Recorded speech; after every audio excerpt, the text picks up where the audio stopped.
Hey everyone, welcome back to PC Perspective one more time in our ASUS Z97 motherboard series of videos. We're still here with JJ. It's close to midnight, I think, based on, oh, no, that's just all the shades are drawn. But it's time to talk about our last motherboard, for now, in the Z97 series. This is the Z97-WS, the Workstation line. And this has different, I guess, requirements. It's built for a different user base than really anything else that we saw before. Yeah, for sure. I mean, like we've kind of talked about, every single segmentation that we have is kind of tailor-made towards a specific audience, right? And with the WS, we definitely feel that it hits multiple categories. I mean, you could have this be a great platform for high-end general productivity. You could have it be a platform for content creation. Even we have actually gaming enthusiasts that love it for multi-GPU capability, as well as the ultra-high-end power components. Right. But like all the segmentations that we've talked about, there is a class of features on here that are really tailor-made for an SMB, a SOHO, and a prosumer usage environment. So SMB or SOHO, for you guys that don't know, that's small medium business or like a small home office type of a scenario. Somebody that's kind of first and foremost using their system for work and for productivity versus kind of just building for fun. But it doesn't mean that you can't have a balance of doing both on the system for sure. So it does have a lot of flexibility in that regard. But some of the things that we do in the design and development from WS that are different is, one of them was answered in a question that we had earlier, is that WS is the only class of boards that we produce that have official Xeon microcode support. So that's one point of distinction. A second one is going to be in the option ROM validation. So the WS team works really diligently to be able to have a complex option ROM support for added devices. So you could be running like an LSI, high-end SAS, SATA RAID controller card, Menelix multi-port gigabit Ethernet controller, high-end PCIe-based SSDs, complex HDMI capture cards, a lot of different devices that sometimes they have very complex logic or initialization routines that normal motherboards don't traditionally sometimes acknowledge, right? Or they might not have the ability to turn on with the other active controllers that are on the motherboard. And as you can imagine, if you're somebody that invests in some of these devices, as you know, with some of the equipment you guys have, some of these add-in cards can sometimes be, $300, $400, $500, over $1,000 per card. And in that situation, you want to be able to buy into a board that's going to readily support that versus going, I don't know if it's going to work, right, and hoping that it works. And so that is a hallmark differentiation point between the WS and even our other boards. All our boards, we work on really trying to extend option ROM support on them so that users have a great kind of drop-in and compatible experience. But WS takes it to that next level on items that traditional users won't use, right? You're not going to get a normal user that puts in an LSI 16 port, SAS controller, right? But we do have power users that, run crazy arrays too. So, it kind of fits in both regards. You're going to have also other hallmarks like the expansive PCIe support that you're going to see right here on the board and here on our slide, where you can see this is our only solution that we offer that will give you 3-way and 4-way GPU support. So from a gaming proposition, if you want to be able to have, the highest level of GPU performance, then it's supported. But, I also look at it in the other direction. Maybe you're somebody that wants to run 3 HDMI capture cards, a high-end SATA RAID controller, and a GPU, right? You're going to have that capability being able to run all those devices concurrently with the way that the board is set up. So you got a lot of flexibility in that regard as well. Great. So that's kind of who we speak towards with, that. But I think when you also tie in a lot of the advanced features that we had on the mainstream series, like the Fan Expert 3 class controls, the auto tuning technology, even the app tuning functions, all those things have that great synergy of being something that can be complementing the mainstream audience as well as the professional audience as well. So it's a really great balance of introducing a lot of great features that we have that serves both of those segmentations. Okay. So if we take a look at the board, right off, I think you're going to see that the ID, once again, has this new kind of look and feel. It's really refined. I think has actually a nice kind of professional look and feel to it. It's got the gold accenting. Like we talked about, though, a little bit before on Sabertooth, you can see that the heatsink design maybe doesn't look as stylized as what you see on some of other boards. Why? I actually think I really like them. I think they kind of look very clean, like monolithic base heat sinks. And clean, kind of like angular based designs. But we've done essentially is we've just put the best type of performance you can have on a heat sink, which is large, fin assemblies. Right.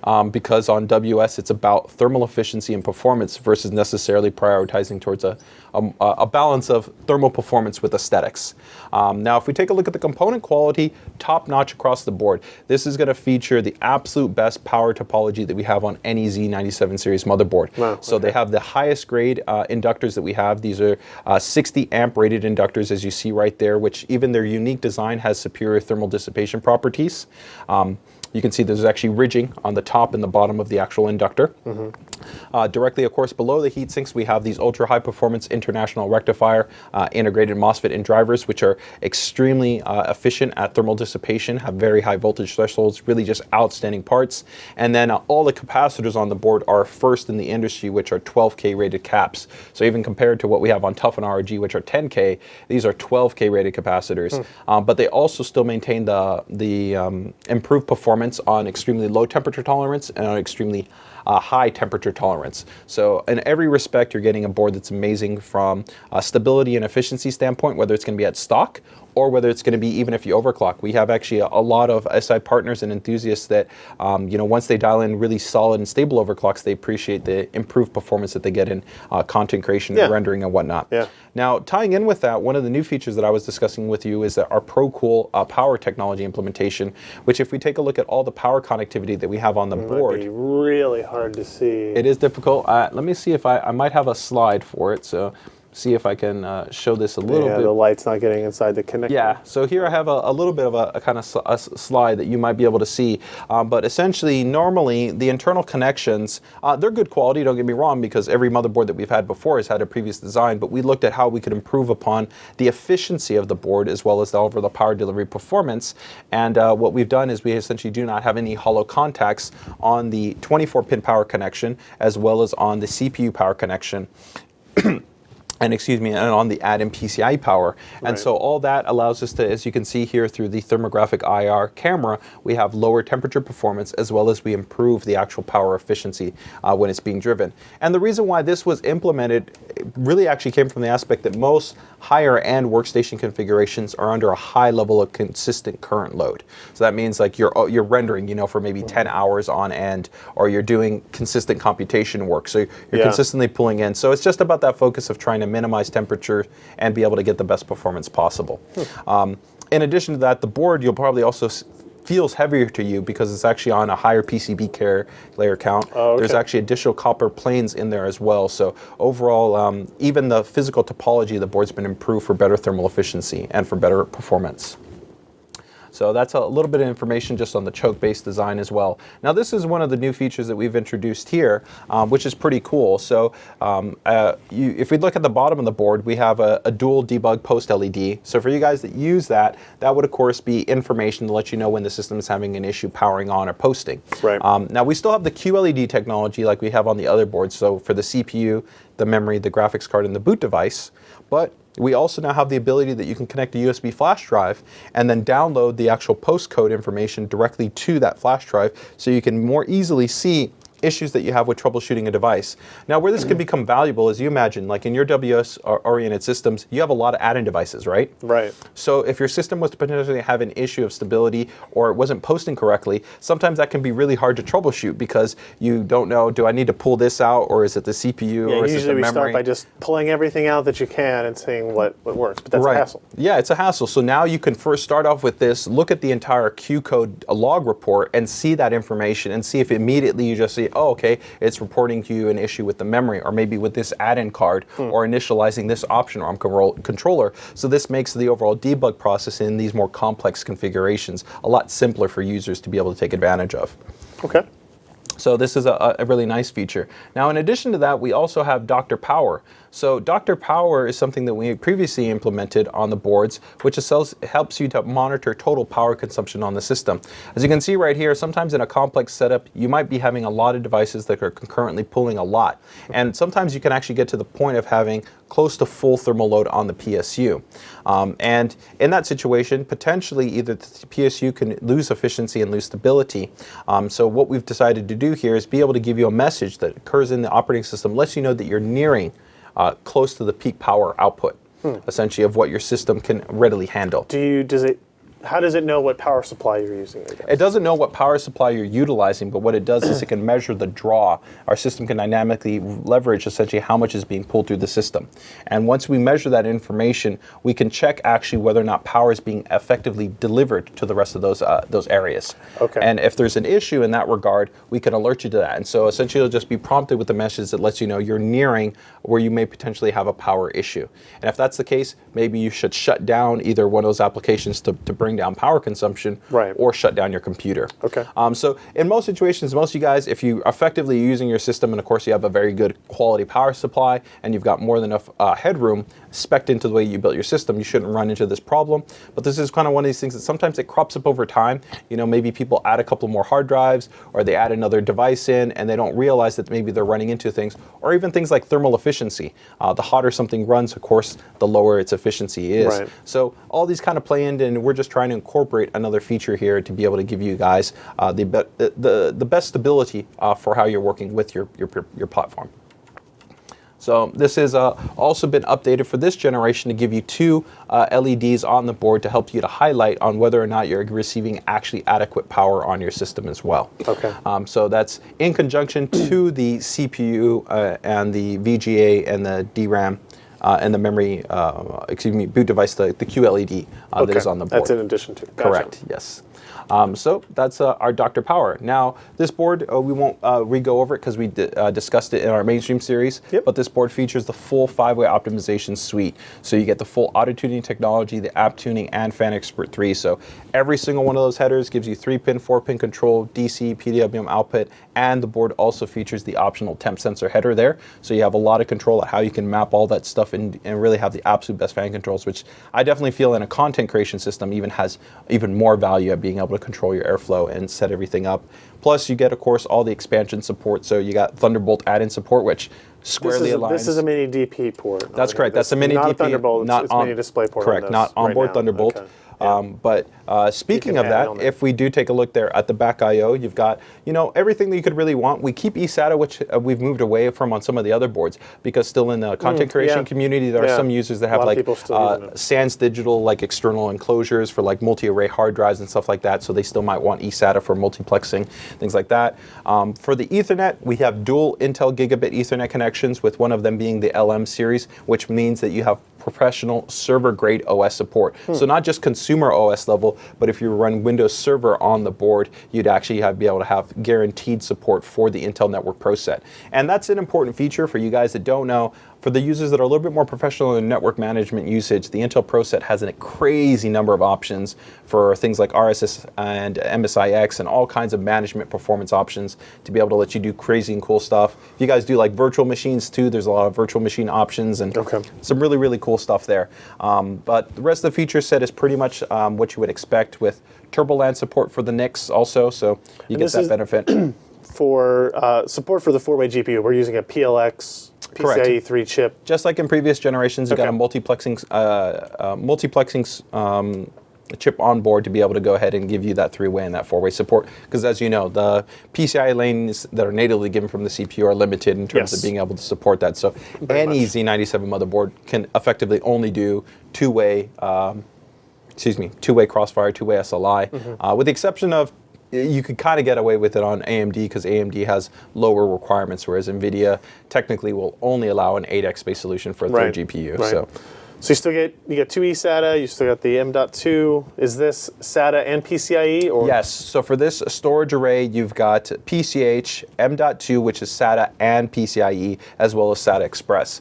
So, and you also have dual front USB 3 headers on this board as well. So overall, it's got, as you would expect, I mean, on a content creation board, connectivity is king, right? Where you want to be able to have kind of all the I/O specification to be able to work and set up your system as you want. So, I mean, when you take a look at it, really, it's a great foundation for just a high-end enthusiast system in general, but it also makes a really outstanding platform for somebody that's going to be focused at productivity and professional usage models. So, where does this sit in pricing compared to some of the other models? Pricing, it's actually going to be priced right around the same price as our Z97 Deluxe board.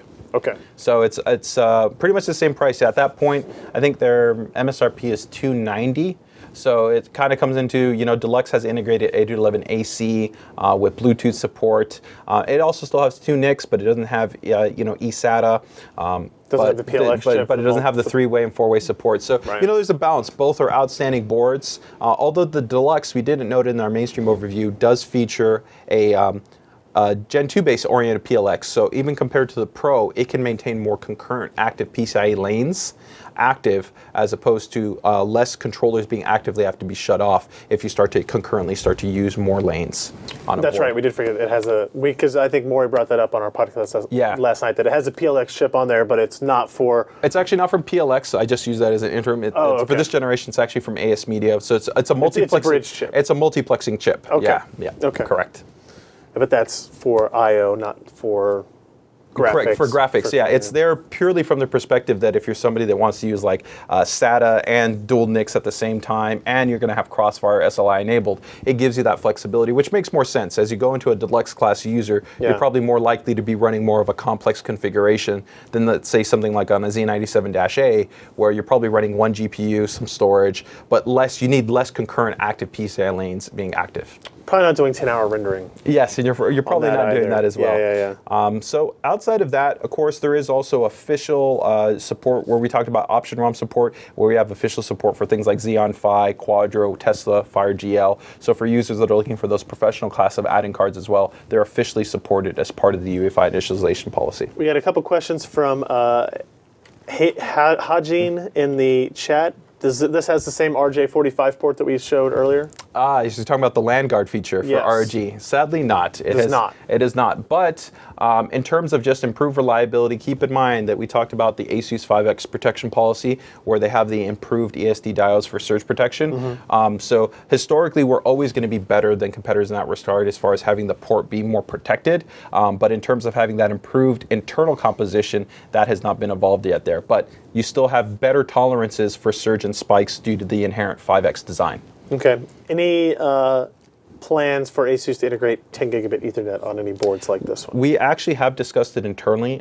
Right now, the pricing has come down a bit, but it's still fairly expensive for 10 gigabit based solutions. I think right now you're still averaging, retail-wise, over about $300, $350 for a 10 gig solutions. Just a card, like Correct. an add-in. So we are evaluating it probably more so for our server and workstation lines on higher-end chipsets as a possibility. Gotcha. For the mid-range performance category like this, what we are considering, and we'd love to hear your guys' feedback, is maybe specialized add-in cards. So we might be able to control the cost, bring it down a bit more, and do it like we've done in the past with IPMI features. If you're not familiar with IPMI, it's advanced like KVM and remote management functions. We've had supported on WS boards, so you can like remote into the board and have like low-level management, stuff like that. It might be an accessory module that you could buy like that and then mount it directly into the board and maybe have that sit directly in the I/O as opposed to taking up a slot. So we are evaluating some internal options, but I think right now we're still a little bit away from that just because of the cost, plus also the cost of doubling the cost of the board with a 10 gig Ethernet would maybe be questionable. Right, but if you've got an environment, I mean, don't get me wrong, I've done some internal testing. I've yet to use it. We've yet to use it here. It is awesome. I mean, if you're in an intranet environment that you can share everything across 10 gig E, it is really spoiling because you can just share so much content back and forth. Can't be as fast as the sneaker net we use with our USB 3 drives back and forth to all the systems. Well, it's more consistent. That is actually one thing that you do keep in mind is that with USB 3, unless you have ultra high speed USB 3 devices, right. The consistency of performance that you would have from 10 gig E would be so much consistently faster because you'd have to have really fast USB 3 to minimally be able to keep up with 10 gig E. Very cool. Yeah. So overall, a really impressive board, and I think we noted, right, that all the additional accessories like the NFC, the Qi wireless charging, media streaming, push notice, that remote monitoring, home cloud, and all that good stuff is also fully compatible with the WS board. Nice. So overall, that wraps up our, our Z97 overview. Like always, a lot we've gone through a lot of There's information. maybe a little bit of content that we went through today. If you came in late and you missed the early parts, you definitely want to go back. We'll have these available maybe tomorrow sometime on our YouTube channel at youtube.com/PCPer, because you definitely want to hit up and watch the mainstream discussion where we talk about the detailing of the products, the kind of, what did you call it, the non-negotiable feature set that ASUS has on their Z97 lineup. Go into some of the demos of the auto-tune, fan expert, the wizards inside the UEFI, Wi-Fi Go, NFC, that type of thing will all be included. We'll have all of this uploaded. The gigs and gigs of video will be uploaded very soon. We'll do it as soon as we can. Transcoding has to take some time. But otherwise, I think it was great. We gave away a couple motherboards. We answered a lot of questions. And if you guys, where can people find you? Where, if they want more information about what you're doing or what you're writing or what you're posting about, where can they go? Yeah, if you guys ever want to try to get in touch with me or find me, you can find me right now most consistently available at ASUS's PC DIY website. So that's pcdiy.asus.com. That's a site that we focus at giving you guys as much information as possible as we can about the products that we design, the features and functionality, as well as also providing you guys perspective from the I guess the builder's experience, not just related to motherboards, but it relates to, I guess, the whole DIY experience. So it could be everything from DIY and routing and how that connects to your motherboards to overclocking guides and a lot more. We try to balance out that information, so you can find me there.